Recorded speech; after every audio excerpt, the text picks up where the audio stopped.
Next अगर हम लोग बात करेंगे अशोक लेलैंड, 4% की आज के दिन अच्छी तेजी देखने को आप मिल चुकी है। इंफ्रास्ट्रक्चर में अगर आपको व्हीकल सेगमेंट में इंटरेस्ट है, अगर आप ये कहते हो कि इंफ्रास्ट्रक्चर काफ़ी अच्छा करेगा हमारे देश का, एंड उसमें तो आपको पता है अशोक लेलैंड का काम क्या है, इंफ्रास्ट्रक्चर हेवी व्हीकल्स में कंपनी काम करती है। सो वहाँ पे इंटरेस्ट है तो आप इस कंपनी को स्टडी कर सकते हो। अगर आपको लगता है हेवी व्हीकल्स इंफ्रास्ट्रक्चर मज़ा नहीं आता है तो चाहो तो इग्नोर भी कर सकते हो। सो अशोक लेलैंड की बात करें तो फिलहाल तो हम यहाँ पे कह सकते हैं एक इन हाउस सॉफ्टवेयर टीम वो यहाँ पे हम लोग को डेवलप करते हुए देखने को मिल रहे for the future medium and heavy commercial vehicle के चलते। सो इस प्रकार की काफ़ी सारी चीज़ें हम लोग को इस कंपनी में होते हुए देखने को मिलती रहती है। हिंदुजा ग्रुप की कंपनी बड़ी कंपनी है। नेक्स्ट बात करेंगे दोस्तों तो इंडिगो आजकल न्यूज़ में छाया हुआ रहता है और लगातार तेज़ी भी देखने को मिले, 5 दिन में 7, महीने भर में 10, साल भर में डबल होते हुए देखने को मिल चुका है। इसके ऊपर मैं काफ़ी वीडियोज़ बना चुका हूँ कि इस कंपनी में हम लोग को ग्रोथ कंपोनेंट नज़र यहाँ पे आ जाता है। ठीक है, और वो जो डायलॉग रहता है वो तो अभी आपके दिमाग में फिट भी हो गया होगा, कौन सा? हाँ, ये जो आने वाले नेक्स्ट कुछ साल है, 5 साल, 10 साल, 15, 20 साल, उसमें ही इस कंपनी को अपनी बैलेंस शीट पीएनएल सुधारने का वक्त है।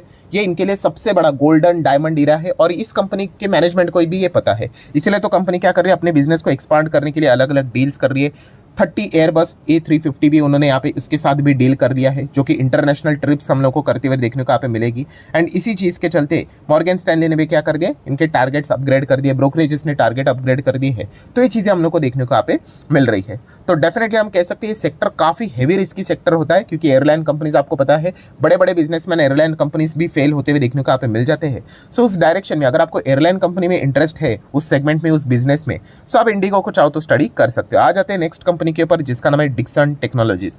डिक्सन टेक की बात करें, कल के दिन भी इसके रिलेटेड एक अपडेट हम लोगों ने देखा था। कोई ऑफिशियल अपडेट तो नहीं था, बट कौन सा वाला? यस, रिलायंस इंडस्ट्री की बात करें, मुकेश अंबानी की बात करें, तो कौन से नए बिजनेस में वो एंटर करने वाले हैं? होम अप्लायंसेस, मतलब ये एसी, टीवी, पंखा, फ्रिज, कूलर, वाइट गुड्स जो हम लोग को देखने को मिल जाते हैं, उस सेगमेंट में रिलायंस इंडस्ट्री एंटर करते हुए देखने को मिल रहे वाइजर नाम के ब्रांड्स के साथ। अभी कूलर तो उनका लॉन्च भी यहाँ पे हो चुका है, एयर कूलर की बात करें, अभी और भी बहुत सारी चीज़ें, टेलीविजन से लेके सारी चीज़ें हम लोग को धीमे धीमे उसमें वो एंटर करते हुए देखने को मिलेंगे। बट रिपोर्ट के जरिए ये चीज़ें बताई जा रही है कि शुरुआत में वो क्या करेंगे, जो एक्सपर्ट है इसमें लाइक डिक्सन टेक्नोलॉजी, उनके साथ टाइप करेंगे और अगर उनका ब्रांड बहुत ही अच्छी तरीके से पॉपुलरली चला तो वो खुद का ही मैन्युफैक्चरिंग यूनिट सेटअप करके क्या करेंगे, अपना ही बिजनेस को वहाँ से मैन्युफैक्चर के साथ साथ सेलिंग के और बढ़ते हुए देखने को यहाँ पे मिल जाएंगे।